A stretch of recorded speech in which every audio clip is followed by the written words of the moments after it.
Oui. Tu sais, Mélanie, Oui. tantôt, tu as dit dans le temps compréhension, Oui. tu as des questions qui ne sont pas au même niveau de Non. complication, de difficulté. Oui.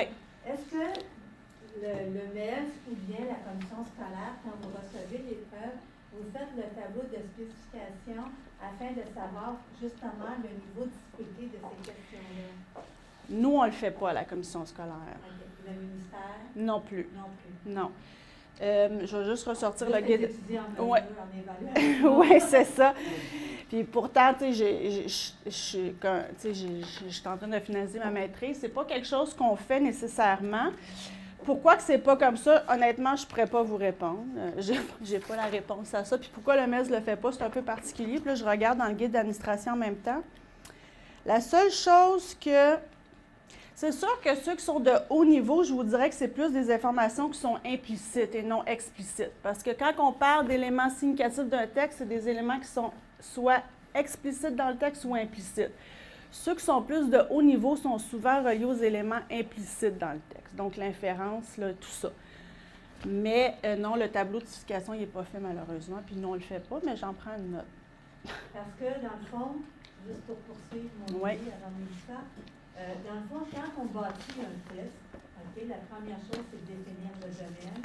Puis après ça, c'est de définir le tableau de spécification. Et ensuite, c'est de faire les systèmes. Alors, c'est pour ça que c'est un petit peu surprenant que des gens qui bâtissent quand même des systèmes, que tout le monde est évalué là-dessus, sans avoir passé nécessairement sur cette procédure-là. Moi, j'avais une question parce que je comprends la méthodologie. Je comprends qu'on veuille améliorer les examens, mais est-ce qu'on n'enlève pas les questions difficiles pour les remplacer par des questions plus faciles, vu qu'on, dans le fond, ça se trouve être quoi votre méthodologie quand on s'aperçoit qu'il y a un taux d'échec qui est très élevé pour une question? Qu'est-ce qui va nous dire, OK, on laisse cette question-là parce qu'elle était difficile et qu'elle doit rester difficile? Est-ce qu'on rejoint un peu ce que vous disiez au niveau d'explicite et implicite? Ou est-ce qu'on va vraiment regarder si la question était mal posée, si ça portait à confusion, là, on va l'améliorer? Et probablement, on ne peut pas enlever des questions du résultat final parce que c'est une épreuve MES, on ne peut pas être touché. On fait ça seulement quand on a une directive du ministère. Donc, si elle a été échouée, bien, ça a un impact sur le résultat de l'élève, puis ça reste comme ça.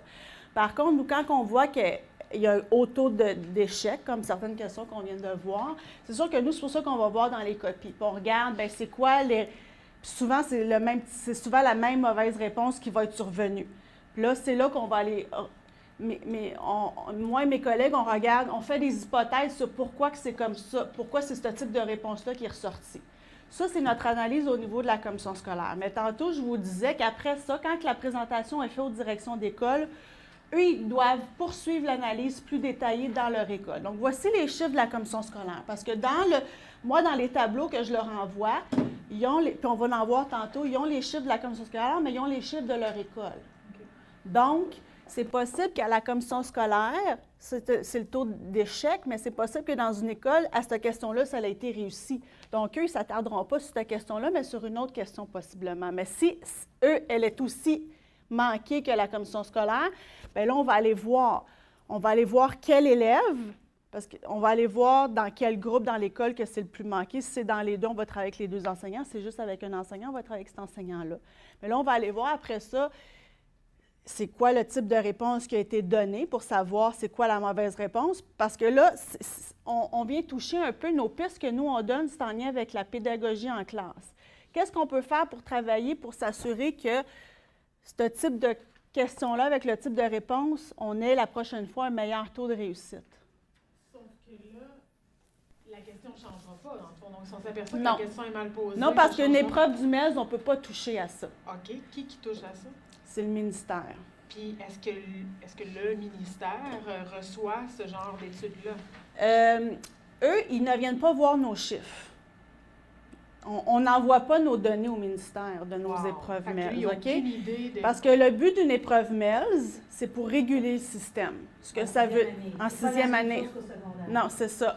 Au primaire, en sixième année ou en quatrième année, on dit que c'est pour réguler le système dans le sens qu'on veut s'assurer que les enseignants enseignent vraiment le programme par compétence. C'est ça que ça veut dire. C'est ça le but des épreuves obligatoires au primaire. C'est quand même drôle. Là. Avec ça, on évalue les profs, on n'évalue pas les élèves. Tu peux évaluer aussi les élèves. Parce que c'est possible que l'enseignant ait fait son travail, mais que c'est les élèves qui ont, pour une raison X, qui n'ont pas bien compris, ou parce qu'il y a tellement d'éléments à tenir compte dans les épreuves ministérielles, c'est que c'est des moments d'évaluation formelle, ça vient du ministère, donc c'est un peu plus gros. L'anxiété est là. Il y a le stress. Puis ça dépend comment l'enseignant amène ça. Si tu mets toujours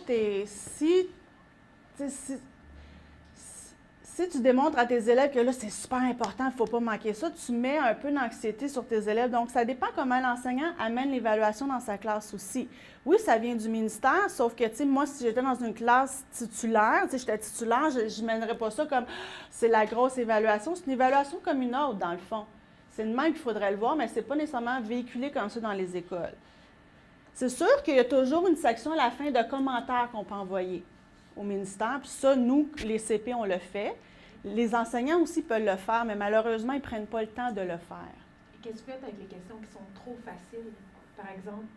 Trop facile ou trop difficile, c'est sûr que ça fait partie des commentaires qu'on envoie parce que cette épreuve-là de juin dernier, elle ne sera pas réutilisée. En juin prochain, ça va être une nouvelle épreuve. L'autre juin d'après, ça va être une nouvelle épreuve. Puis je peux vous dire que dans les dernières années, depuis que moi je suis conseillère pédagogique en évaluation, ça n'a jamais été le même examen. Donc, c'est toujours une nouvelle épreuve à chaque mois de juin. Donc, les commentaires qu'on envoie, les CP, j'ose imaginer qu'ils en tiennent compte quand ils formulent leurs questions. Mais ça, je ne peux pas vous le confirmer, je ne travaille pas au ministère. Mais logiquement, dans ma tête à moi, si je travaillais au MELS en français évaluation, mais je tiendrais compte des commentaires. Parce que nous, les CP, c'est clair qu'on en envoie des commentaires. Les enseignants, ils peuvent le faire aussi via les documents, mais souvent, ils ne le font pas, malheureusement.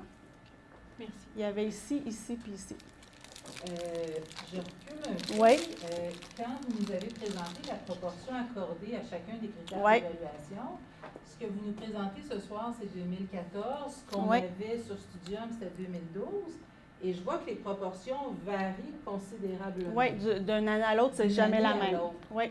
De quoi n'est pas cette variation-là?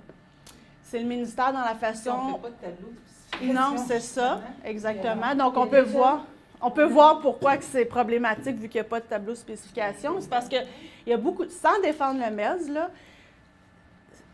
moi, de ce que je connais, je suis à peu près sûre de ma réponse. C'est sûr que, tu sais, écrire une épreuve comme ça ne se fait pas en 6 mois, là. Puis c'est testé aussi avec des élèves. Donc, je crois que ça a un lien avec les textes et le thème qui est choisi. Ça, moi, je suis convaincue de ça. Parce que le thème, tu sais, trouver un thème qui peut être authentique pour les élèves, qui peut être signifiant. Puis là, je reprends des mots que moi-même j'ai utilisés dans ma grille. C'est pas évident, qui va toucher les garçons, les filles. Je peux vous dire que c'est un méchant casse-tête. C'est un méchant casse-tête. C'est pas tout le temps évident. Des fois, tu peux avoir une bonne idée, mais pas trouver de texte. Ou tu en as trouvé, mais tu n'as pas le droit d'auteur, parce qu'il y a des droits d'auteur qui viennent avec ça. Donc, puis dépendant des textes, je suis sûre que ça a un impact, là, par rapport à la proportion. Mais d'une année à l'autre, les proportions ne sont jamais pareilles. Jamais, jamais, jamais. Parce que si on regarde, en 2012, le jugement critique pesait pour 14 dans les critères. Puis là, 2 ans plus tard, on est pas 7 Mais c'est un petit peu aléatoire. C'est pour ça que nous, il y avait des étudiantes en Belgique, justement, qui ont fait leur travail là-dessus. On appelle ça l'équivalence. L'équivalence des tâches. Et c'est ça qu'on avait démontré, justement, que les tâches n'étaient pas équivalentes d'une année à l'autre. Ils sont allés présenter ça à l'ANMI, dans une affiche. Et là, à l'ANMI, il y a aussi des gens du ministère en évaluation qui étaient là. Et là, ça veut dire que les jeunes étudiants qui ont eu à argumenter, ils ont eu... parce que la madame Dunel n'était pas tellement contente qu'on ait exposé ça. Mais c'est que, justement, quand on lui dit que la démarche qui est utilisée, je veux dire, elle est un peu aléatoire. Ça ne veut pas dire que l'épreuve n'est pas bonne, là. C'est pas ça qu'on dit, mais quand même. Ça veut dire qu'il y a des étudiants ou des élèves d'une année à l'autre qui ne sont pas évalués exactement de la même façon, avec le même niveau de difficulté et tout ça. Donc, oui, ça peut jouer. Surtout comme Mélanie parlait que les enseignants doivent rendre compte avec leur convention et tout ça. Donc, si par rapport à un test qui est difficile, les élèves réussissent, mettons, à 8 de moins, ben là, ils vont se faire dire, moi, mais là, il faut monter votre. Oui, mais regarde, c'est plus les mêmes élèves, c'est plus le même examen, c'est un petit peu difficile. Puis maintenant, on peut même rajouter en 6e année, il y a des projets d'anglais intensif qui se vivent dans les écoles. Puis depuis janvier dernier, il y a une session d'épreuves obligatoire pour le PAI en janvier parce que ceux qui ont le modèle 5 mois, ils changent à la mi-année. Puis nous, avant, ce qu'on faisait, c'est qu'on utilisait les épreuves de juin pour janvier. Mais là, maintenant, il y a une session officielle du ministère. Puis même celle-là, ce n'est pas celle de juin, c'est une épreuve complètement différente. Puis encore, les proportions ne sont pas les mêmes, là. Je peux vous le dire. Donc, mais cela, je ne pouvais pas vous le présenter parce que je ne peux pas faire circuler les documents, là. Elle est strictement interdite de diffusion. C'est pour ça que j'ai posé. Et par rapport à ton questionnement, quand on est en sanction, là, on n'est pas en sanction. Non, c'est ça. C'est ça qu'il faut Ouais. Mais quand on est en sanction, secondaire 4, secondaire 5, là, à ce moment-là, on va avoir ce que tu disais, des questions qui soient rejetées par le ministère et qui recalculent la note. Ça, c'est la modération. C'est ce qu'on appelle la modération. Oui. Quand vous dites en sanction, juste pour être sûr que je vous C'est comprenne, c'est 5e secondaire, c'est parce que ça va jouer sur la diplomation. Oui, c'est les épreuves uniques pour accorder le DES. Donc, en secondaire 4, c'est mathématiques, sciences et histoire. Puis en secondaire 5, c'est français et anglais. Ça, on parle juste des épreuves uniques, oui. Ces épreuves-là comptent pour 50 Oui. sont modérées et modèrent aussi la note de l'élève sur le reste de l'année. Oui. Oui, c'est ça. Donc, là, on peut voir que le tableau de certification, ça pourrait être intéressant d'en avoir, mais même si nous, on le faisait à la commission scolaire, on n'a pas de pouvoir sur l'épreuve qu'on reçoit. Donc, on pourrait donner l'information, mais après ça, ça reste là, malheureusement. Ça fait combien de temps, ça, le MELS en 6e année? Ça fait... On est comité en français. Je ne me rappelle pas d'avoir passé ça. Okay. Bien, ça fait... C'est dans les années 2000, c'est à peu près 2005, 2006. Oui? Oui, OK. Mais... En date, c'est 2005, là, mais en français, là... C'est ça, je trouve bien.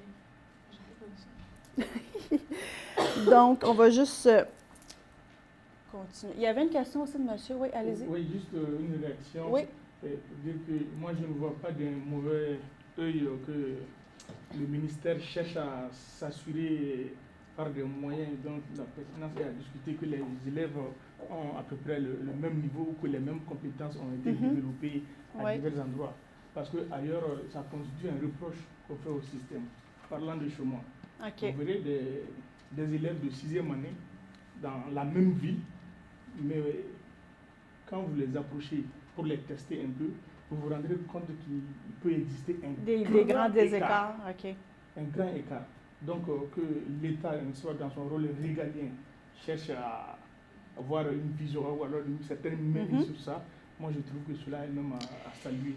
Bien, c'est correct de vouloir réguler le système, sauf que, puis j'ai une de mes collègues que je l'ai assommé quand j'ai dit que nos résultats n'étaient pas envoyés au mail. C'est sûr que les résultats des épreuves uniques sont envoyés parce que, bon, on fait des statistiques, des indicateurs nationaux et tout, mais peut-être qu'en ayant nos données, à part juste nos commentaires, ça pourrait peut-être aider à améliorer les épreuves, mais bon, je travaille pour MELS. Oui. Je voulais juste faire du pouce sur ce que tu disais tantôt par rapport à la régulation du système. J'ai devant moi la même analyse de la commission scolaire, puis en regardant en même temps la défilé, les résultats sont à peu près les mêmes. Sensiblement. Les commentaires aussi sont les mêmes. Je suis sûre qu'on fait la même chose à CSTNI. Chez nous, on donnait des pistes d'intervention pour chaque question. Bon. Puis ça peut peut-être illustrer un petit peu plus pour toi tantôt quand on parlait, mettons, de la question 2 qui avait un grand pourcentage d'échecs. Et nous, ce qu'on a écrit comme piste d'intervention, c'était par exemple enseigner de façon explicite la stratégie prise de notes. Puis après ça, on va le relier avec le but ou la convention de gestion. Oui, c'est ça, exactement. Nous, c'est que nos pistes sont à la fin, on va les voir tantôt, mais on ne le fait pas question par question, mais on le fait globalement. Parce que ce qui arrive aussi à ma commission scolaire, il y a des écoles qui sont ciblées. Elles sont ciblées dans le sens qu'elles ont des résultats plus faibles. Les écoles qui ont les résultats les plus faibles dans la commission scolaire, c'est les écoles ciblées. Et les écoles ciblées sont soit en français ou en mathématiques par certains cycles, pas nécessairement tous les cycles. Et ces écoles-là ont la chance, je dis en guillemets parce qu'elles sont bien contentes, d'être accompagnées par des conseillers pédagogiques en français ou en mathématiques. Donc, ces écoles-là, l'analyse que la direction doit faire avec leurs enseignants est faite tous avec le CP, mais ceux qui n'ont pas de CP doivent le faire avec leur équipe cycle malgré tout. Mais tu sais, on accompagne les directions là-dedans aussi. Là, on leur dit pas « faites ça comme ça », puis have fun, on leur donne des pistes. Là. Combien d'écoles ciblées vous avez à peu près par commission? Sur 56, on en a 24. Quand même, oui. C'est quand même presque la moitié qui peuvent profiter d'un conseil pédagogique. Oui. Il y en a qui ça fait des années qu'on essaie de le laisser aller tout seul, mais ils veulent nous garder. C'est parce qu'à un moment donné, il y a juste un certain nombre d'heures de travail dans une journée. Là. On ne peut pas voir tout le monde. Si on pouvait accompagner tout le monde, on voudrait, mais bon, c'est pas possible.